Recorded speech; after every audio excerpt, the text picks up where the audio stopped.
ये जो मुझसे पढ़ते हैं बच्चे उनके लिए स्ट्रेटजी है ये, है ना, जो मुझसे पढ़ते हैं उनके लिए फ्लो चार्ट है, क्योंकि ये मेरे नोट्स के अकॉर्डिंग चीजें डिसाइड हो रखी है। तो most important for the selection and good rank in NEET 2026, अगर आपको रैंक भी लानी है तब भी काम होगा, एनसीईआरटी बेस्ड ही रहना है। आप हमेशा याद रखना, एनसीईआरटी से बाहर वाली चीज आपके लिए नहीं है, आप फिर परेशान हो जाओगे।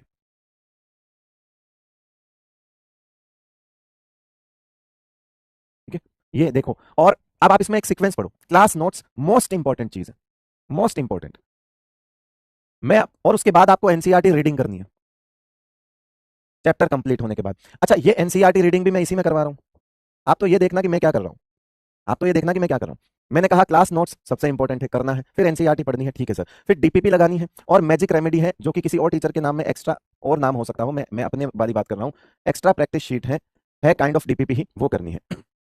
उसके बाद नीट के पीवाईक्यूज लगाने हैं, वो भी कौन से, 10 साल पुराने लास्ट, बस इससे ज्यादा नहीं, आप 7-8 पे भी जा सकते हो, क्योंकि उसमें भी एक लफड़ा है। अभी कुछ टाइम पहले पी ब्लॉक का सिलेबस, आईओसी का सिलेबस कट हुआ था, अब पुराने पीवाईक्यू में वो सवाल भी हैं जब वो सिलेबस में थे, पूरे पी ब्लॉक की रिएक्शंस भी हैं, पी ब्लॉक के कंपाउंड्स भी हैं, है ना, एस ब्लॉक भी है, हाइड्रोजन भी है, इनफैक्ट मेटलर्जी चैप्टर भी है। तो आप जब पीवाईक्यू से जाते हो तो आपको लगता है कि मेटलर्जी का सवाल आ गया, बेटा अभी के सिलेबस में वो नहीं है। तो पीवाईक्यू करते टाइम एटलीस्ट ये याद रखें कि जो अब सिलेबस में नहीं है वो तो करना ही नहीं है।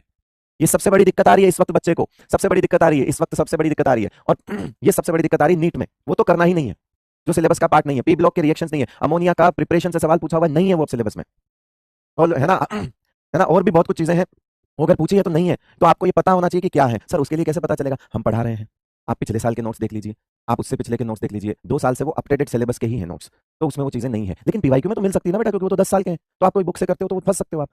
तो हम पीवाईक्यू लेके आते हैं तो छांट के लाते हैं, हमें पता है कि अब ये उसका पार्ट नहीं है, तो हम जो पीवाईक्यू लाते हैं वो छांट के लाते हैं, क्लियर, ठीक है।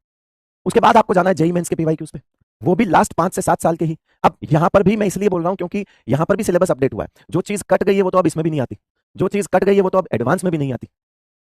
आप ये देखना, नीट तो छोड़ो ना, जेई मेंस में वो पूछते हैं जो चीज काट दी उन्होंने, ना ही वो एडवांस में पूछते हैं। उसके बाद आप जेई मेंस के क्वेश्चन कर सकते हो लास्ट 5 से 7 साल के, लेकिन कभी भी कोई भी क्वेश्चन करते हुए ये ध्यान रखो वो रिलेवेंट है या नहीं है, वो अब सिलेबस का पार्ट है या नहीं है। कहीं मैं सिलेबस का पार्ट नहीं है फिर उसको कर रहा हूं तो मैं अपना टाइम भी खराब कर रहा हूं और उससे होना जाना भी कुछ नहीं। उसके बाद आपको मॉड्यूल की एक्सरसाइज करनी है, आप चाहो तो मॉड्यूल जो है वो डीपीपी के बाद भी लगा सकते हो, लेकिन कॉन्फिडेंस आ जाता है जब पीवाईक्यू और ये सब हम करते हैं, तो उसके बाद हम मॉड्यूल की एक्सरसाइज करते हैं, तो हमें लगता है ठीक है ये चीजें हमें समझ आ गई। अब ये पूरी कहानी लास्ट में, ये भी कुछ नहीं है। जेई एडवांस जो है, जेई एडवांस भी अगर आप जाना चाहो इसकी भी नीड नहीं है, मैं आपको फिर कह रहा हूं इसकी भी नीड नहीं है, लेकिन जो रिलेवेंट क्वेश्चंस हैं वो ऑलरेडी क्लास नोट्स में। अब आप सोचो, नीट के पीवाईक्यू मैंने करवा दिए, नीट के पीवाईक्यू में क्लास में ले लेता हूं इंपॉर्टेंट, सारे नहीं, क्योंकि सारों के लिए तो आपको फिर जाना ही पड़ेगा, सारे हमारे पास टाइम नहीं होता, हम नहीं दे सकते। नीट के पीवाईक्यू हम करवा देते हैं, जेई मेंस के पीवाईक्यू में करवा देता हूं, जेई एडवांस के रिलेवेंट पीवाईक्यू में करवा देता हूं, एनसीईआरटी रीडिंग में करवा देता हूं। तो इसका मतलब है क्लास नोट्स में आपको अल्टीमेटली ये सब तो मैं करवा ही रहा हूं, मॉड्यूल के कुछ होमवर्क में दे देता हूं, ठीक है मैं उसे डिस्कस नहीं कर पाता, लेकिन मॉड्यूल से होमवर्क दे देता हूं, होमवर्क फ्रॉम मॉड्यूल दे देता हूं मैं,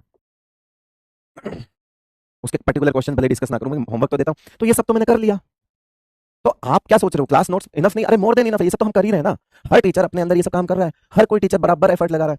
लेकिन पॉइंट वो है कि तुम सब कुछ भूल के यहां पे हो, तुम सब कुछ भूल के यहां पे हो, तुम कह रहे हो कि वो एक्स्ट्रा आउट ऑफ सिलेबस चीज 0.5% चांस है कि उसका कोई सवाल बने, तुम सब कुछ छोड़ के यहां हो, तुम सब कुछ छोड़ के यहां हो, कह रहे कि ये सब ठीक है हम तो इस पे देखते हैं, हमें ये करना है। अरे बेटा 0.5% पॉसिबिलिटी है, 0.5% पॉसिबिलिटी, नहीं आएगा, एनसीईआरटी से बाहर नहीं देगा वो, और देगा तो कोई बात नहीं, छोड़ देना, ठीक है, देगा तो उसके पीछे कैसे भाग सकते हो तुम।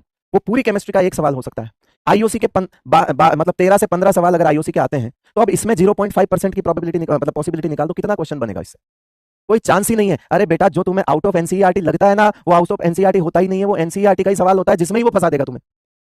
तो लेवल हाई करना है तो एनसीईआरटी में करो, लेवल हाई करना है एनसीईआरटी लेवल में हाई करो, एनसीईआरटी से बाहर कोई लेवल है ही नहीं, फिर तो कोई सीमा नहीं है, पूरा आसमान पड़ा हुआ है, एनसीईआरटी से बाहर कोई सीमा नहीं है। इसीलिए जब आप, ये आपको मैं क्यों कह रहा हूं, क्योंकि बहुत सारे बच्चों के मेरे पास जो है कमेंट आते हैं, क्योंकि वो लोग अदर सोर्सेज से बाहर जो भी उनको इजीली अवेलेबल सोर्स होते हैं उनके क्वेश्चंस लगाते हैं। बेटा मार्केट में बहुत क्वेश्चंस हैं, लेकिन पॉइंट ये है कि जो नीट के सिलेबस के हैं वही देखने हैं।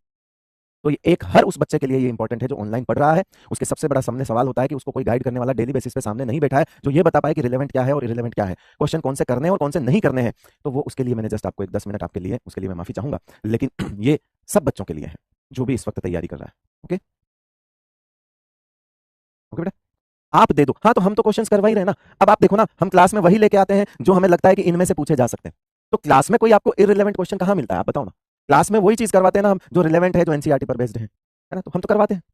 और आप कह रहे हो कि आप दे दो ना, तो हम तो दे ही रहे हैं। आप एक चैप्टर कंप्लीट होने के बाद ये देखना आपके पास 200-300 रिलेवेंट क्वेश्चन का सेट हो जाता है, सब कुछ मिला के डीपीपी, है ना, 200-300 क्वेश्चन का एक रिलेवेंट सेट बनता है। वो 200-300 क्वेश्चन ही रिलेवेंट है। बच्चा क्या करता है, ये तो कर लिए 300 क्वेश्चन, अब क्या करना है, बोले आप तो दूसरे करेंगे। उन 300 को 3 बार करना है पूरे साल में, तेरा सिलेक्शन कहीं नहीं जाएगा। मैं कह रहा हूं उन 200-300 को अगर तू साल में 3 बार करेगा ना, तो तेरे कॉन्सेप्ट भी रिवाइज होते जाएंगे और तेरा सिलेक्शन भी हो जाएगा। तुम अगर उन 300 को छोड़ के नए की तरफ भागोगे, ना तो वो 300 के बचोगे, ना वो नया समझ आएगा, ना सिलेक्शन होगा।